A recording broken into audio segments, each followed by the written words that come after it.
গুম খুনের ৩ মামলায় সেনাবাহিনীর মোট ১৫ জন আসামিকে আইন শৃঙ্খলা রক্ষাকারী বাহিনী গ্রেপ্তার করে আদালতে হাজির করেছেন।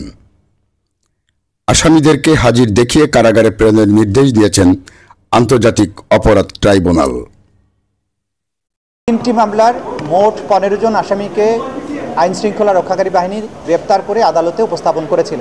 গুমের দুটো মামলার মধ্যে একটি মামলা ছিল র্যাপিড অ্যাকশন ব্যাটালিয়নের পরিচালিত যে বন্দিশালা ছিল টিএফআই সেল। দ্বিতীয় যে মামলাটি ছিল সেটি হচ্ছে জেআইসি অর্থাৎ জয়েন্ট ইন্টারোগেশন সেল। তাদেরকে গ্রেপ্তার দেখিয়ে কারাগারে প্রেরণের নির্দেশ দেওয়া হয়েছে এবং পরবর্তী তারিখ ২০শে নভেম্বর ধার্য করা হয়েছে। এবং এই মামলায় শেখ হাসিনা সহ জেনারেল তারিক সিদ্দিকী সহ যে সমস্ত আসামি পলাতক আছেন তাদের বিরুদ্ধে পত্রিকায় বিজ্ঞপ্তি দিয়ে হাজির হওয়ার জন্য নির্দেশ দেওয়া হয়েছে আগামী এক সপ্তাহের মধ্যে। এই তৃতীয় মামলাটি ছিল রামপুরায় ১৮ এবং ১৯শে জুলাই ২০২৪ সালে গুলি করে, বিশেষ করে ওইখানে কিছু বিজিবি সদস্য যারা গুলি করে আন্দোলনকারীদের হত্যা করেছিলেন, মোট ২৮ জনকে হত্যার অভিযোগে ওই অভিযোগটি করা হয়েছিল। সেই মামলাটিতেও আসামিদেরকে কারাগারে প্রেরণের নির্দেশ দেওয়া হয়েছে এবং পরবর্তী তারিখ নির্ধারণ করা হয়েছে ৫ই নভেম্বর। আইন অনুযায়ী তাদের স্ট্যাটাস নির্ধারিত হবে। আপনারা জানেন যে আন্তর্জাতিক অপরাধ ট্রাইব্যুনালের আইন সর্বশেষ সংশোধিত হয়ে সর্বশেষ যে পর্যায়ে আছে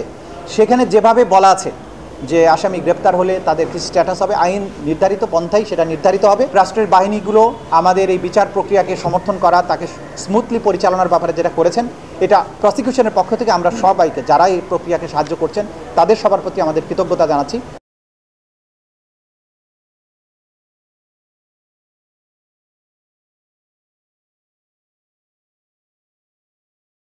তিনটি আবেদন প্লেস করেছি, একটি জামিন আবেদন, একটি কমিউনিকেশন প্রিভিলেজ, আর একটি তাদের যাতে সাব জেলে রাখা হয়